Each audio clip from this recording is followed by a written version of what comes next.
error in a quotient. Okay, so again we are considering two measured values. So we have two measured values. So what are the measured values? Measured values are A and B. Then what are the absolute errors? Absolute errors, tell me. Absolute errors are delta A and delta B. No problem. Then I want the answer of A divided by B. Okay, then there is mistake in A by B. So the answer is called Z. So in this Z there is mistake. Shall we calculate it? So what is the original Z? Original Z is Z plus or minus delta Z. What is original A? A plus or minus delta A. What is original B? B plus or minus delta B. Okay, up to this clear? Now see, Z plus or minus delta Z, am I right? Then is equal to, tell me, A plus or minus delta A by B plus or minus delta B. ഇതുപോലെ ഞാൻ ഒന്നുകൂടെ എഴുതിയെന്നേ ഉള്ളൂ. ഇവിടെ ഞാനൊരു Z by Z ചുമ്മാ എഴുതുന്നു. ഇവിടെ ഒരു A ബൈ A എഴുതുന്നു. ഇവിടെ ഒരു B ബൈ B എഴുതുന്നു. വാല്യൂവിന് ഒരു മാറ്റവും ഇല്ലല്ലോ. ഇതൊരു ഓക്കെയാണ്. ഇനി ഈ രണ്ട് ടേമിൽ നിന്നും കോമൺ ആയിട്ട് Z എടുക്കുക. ബാലൻസ് പറയൂ. രണ്ട് ടേമിൽ Z എടുക്കണം. പറയൂ. 1 പ്ലസ് ഓർ മൈനസ് Z ഇങ്ങനെ എടുത്തു. ബാക്കി delta Z by Z is equal to പറയണം. ഈ രണ്ട് ടേമിൽ നിന്ന് A എടുക്കുക. A പറഞ്ഞോ. ബാക്കി 1 plus or minus delta A by A divided by ഈ രണ്ടെണ്ണത്തിൽ നിന്നും B എടുക്കുക. B എടുത്തു. ബാക്കി 1 plus or minus delta B by B. ഇതൊരു കുഴപ്പമില്ല. ഇനി ബാക്കി ഞാൻ ഇവിടെ എഴുതാം. നോക്കൂ. Z into 1 plus or minus delta Z by Z is equal to A by B എന്താണ്? A ബൈ ബി എന്ന് പറഞ്ഞാൽ എന്താണ്? Z അല്ലേ? അപ്പം അതിന് വരെ ഞാൻ Z എന്ന് എഴുതി. ബാക്കി 1 plus or minus delta A by A അതുപോലെ എഴുതി. ഇവിടെ റൈസ് 1 അല്ലേ? അതിനങ്ങ് മേലെടുക്കാം. അപ്പം എന്തായി? 1 plus or minus delta B by B raise to -1 എന്നായി. ഓക്കെ, കുഴപ്പമില്ല. ഇത് താഴെ ഇരുന്നതിനെ മേലെടുത്തു. Then Z into 1 plus or minus delta Z by Z is equal to Z ഞാൻ അതുപോലെ എഴുതി. 1 plus or minus delta A by A അതുപോലെ എഴുതി. ഇൻറ്റു നിങ്ങൾ നോക്കിക്കോണം. ഇവിടെ ഒരു -1 പവർ ഉണ്ടാണ്. അപ്പം നിങ്ങളുടെ മാത്സ് ടീച്ചർ അത് പഠിപ്പിച്ചോളും. നിങ്ങൾക്ക് പഠിക്കാനുള്ളതാണ്. അപ്പം ഞാൻ അത് കൂടുതൽ ആഡംബരം കാണിക്കുന്നില്ല. ഈ -1 എടുത്ത് നമുക്ക് ഇവിടെ വയ്ക്കാം. അപ്പം ഈ -1 കൊണ്ട് ഇവിടെ ഇൻറ്റു ചെയ്താൽ ഇതെന്താവും? പ്ലസ് ഓർ മൈനസ് എന്താവും? മൈനസ് ഓർ പ്ലസ് ആവും. അപ്പം എന്തായി? 1 ഇത് ഇവിടെ കയറ്റി. അപ്പം എന്തായി? Minus or plus. ഒരു അപ്രോക്സിമേഷൻ ആണ് മാത്സിനകത്ത് നടത്തുന്നത്. ഇനി ബാക്കി ഡെൽറ്റ B ബൈ B. ഇത് മാത്രം ഒന്ന് ഓർത്തിരുന്നാൽ മതി. ഇത് നിങ്ങൾക്ക് പുതുമയാണ്. ആദ്യമായിട്ട് നിങ്ങൾ കാണുന്ന ഒരു സംഭവമാണ്. അപ്പം എന്താണ്? എല്ലായിടത്തും ഇത് കയറി പ്രയോഗിക്കരുത്. അപ്പോൾ 1 പ്ലസ് ഇത് റൈസ് ടു ഇതെന്നാണ് കിടക്കുന്നത്. ഈ സാധനത്തിന് ഇവിടെ കയറ്റി എഴുതുക. അപ്പോൾ നെഗറ്റീവ് ഇവിടെ കൊടുക്കുമ്പോൾ ഇത് നെഗറ്റീവ് ഓർ പോസിറ്റീവ് ആവും. 1 ഇവിടെ മൈൻഡ് ചെയ്യേണ്ട കാര്യമില്ല. Delta B by B. ഇനി മൾട്ടിപ്ലൈ ചെയ്യാം. നോക്കൂ. അപ്പുറം Z ക്യാൻസൽ ചെയ്ത് കളഞ്ഞു. ബാക്കി പറയൂ. 1 plus or minus delta Z by Z is equal to multiply ചെയ്യൂ. 1 ഇൻറ്റു 1 1 1 ഇൻറ്റു ഈ സാധനം minus or plus delta B by B. അടുത്ത ഇതുകൊണ്ട് 1നെ. അപ്പം plus or minus delta A by A. അടുത്ത ഇതേ ഇൻറ്റു ഇത് എന്ത് വരും? പ്ലസ് ഓർ മൈനസ് അങ്ങ് ഇട്ടാൽ മതി. Delta A by A delta B by B. പേടിച്ചോ? ഇനി ബാക്കി 1 plus or minus delta Z by Z is equal to പറയും 1. ഈ രണ്ട് ടേം ഇത് നെഗറ്റീവ് ഓർ പോസിറ്റീവ് അത് മൈൻഡ് ചെയ്യേണ്ട കാര്യമില്ല. രണ്ടെണ്ണത്തിൽ നിന്നും പ്ലസ് ഓർ മൈനസ് ഇങ്ങനെ എടുക്കുക. ബാക്കി പറ.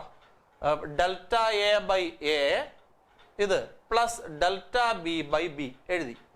ബാക്കി ഈ ടേമിനെ നിങ്ങൾ എവിടെയെങ്കിലും പരിചയമുള്ളതാണോ? ഇത് നെഗ്ലക്ട് ചെയ്യേണ്ട വൃത്തികെട്ട ടേം അല്ലേ? നെഗ്ലക്ട് ചെയ്തു. So neglected the last term as it is very small എന്ന് ഇവിടെ എഴുതിയാൽ മതി.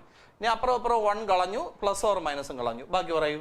Delta Z by Z is equal to delta A by A plus delta B by B. അപ്പം എന്താണ് എഴുതിയത്? Mistake in final answer is equal relative error in final answer is equal to relative error in first number plus relative error in second number. കണ്ടോ, ഇത് എവിടെ കിട്ടിയ answer തന്നെയാണ് ഇവിടെ finally കിട്ടിയിരിക്കുന്നത്. പ്രോഡക്റ്റിന്റെ ആൻസർ തന്നെയാണ് ഇവിടെയും കിട്ടിയിരിക്കുന്നത്. അപ്പൊ ഈ ഇസഡിനെ ക്രോസ് ചെയ്ത് ഇവിടെ കയറ്റാം. അപ്പൊ delta Z is equal to പറ delta A by A plus delta B by B അവിടെ ഉണ്ട്. ഇനി ഇസഡ് ഇവിടെ ക്രോസ് ചെയ്ത് ഇവിടെ ആവും. Okay, so mistake in final answer is equal to this into Z.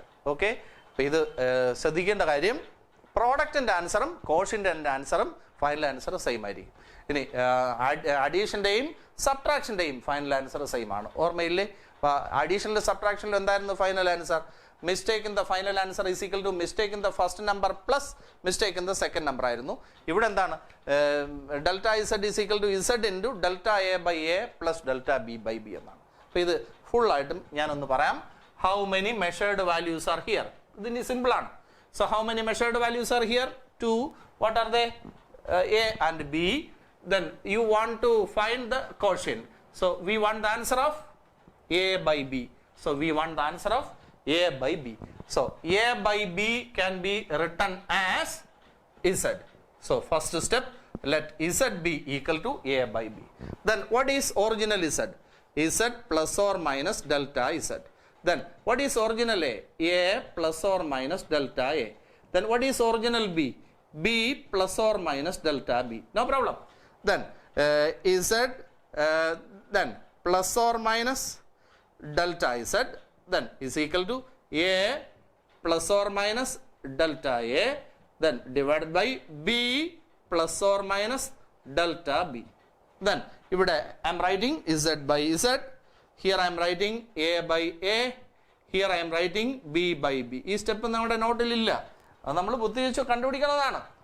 So listen, Z common പറയൂ. Z into 1 plus പറയൂ, പ്ലസ് ഓർ മൈനസ് പറയൂ. ഇസഡ് എടുത്തു, delta Z by Z is equal to then രണ്ടിലും common A common balance 1 plus or minus delta A by A then divided by B common balance 1 plus or minus delta B by B then A by B can be written as Z. So in the next step I am writing that. So Z into 1 plus or minus delta Z by Z is equal to A by B can be written as Z. Then 1 plus or minus delta A by A then divided by 1 plus or minus delta B by B. No problem. Then this is actually this raised to 1. This can be taken to the top. See, Z into 1 plus or minus delta Z by Z is equal to Z as such. Then 1 plus or minus delta A by A. Then this comes up. So it becomes 1 plus or minus delta B by B raised to minus 1. Okay. Then Z cancel. So 1 plus or minus delta Z by Z is equal to, tell me, multiply 1 plus or minus delta A by A. Then so we are using an approximation. Using that approximation, this will come here. So 1 minus or plus delta B by B. Okay. Then multiply. So 1 plus or minus delta Z by Z is equal to 1 into 1, 1. Then 1 into this minus or plus delta B by B. Then this into this plus or minus delta A by A. Then this into this plus or minus delta A by A delta B by B. Okay. Then next one, then 1 plus or minus delta Z by Z is equal to 1. These two plus or minus same. So plus or minus. Then delta A by A plus delta B by B. Then the last term cancelled. So 1 cancelled, plus or minus cancelled. So delta Z by Z is equal to delta A by A plus delta B by B. Okay. Then this Z can be put here. So what is the final answer? Z equal to delta A by A plus delta B by B into what? This is delta Z. Am I right? Z comes here. Okay. So this is a relative error in final answer. That is a mistake in final answer. Okay. So tell me the entire things. We have two measured values. So consider two measured values A and B. The absolute errors are delta A and delta B. Then let A by B be equal to Z, then you write about Z. Original Z is Z plus or minus delta Z. A can be written as A plus or minus delta A. B can be written as B plus or minus delta B.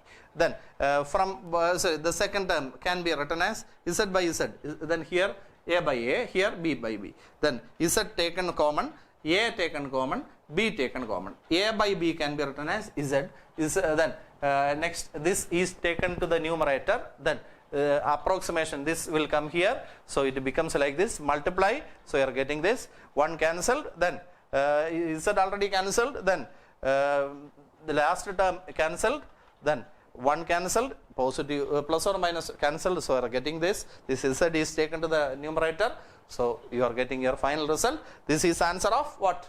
Relative error, that is a mistake in final value. Okay, so what is the answer for error in product or quotient?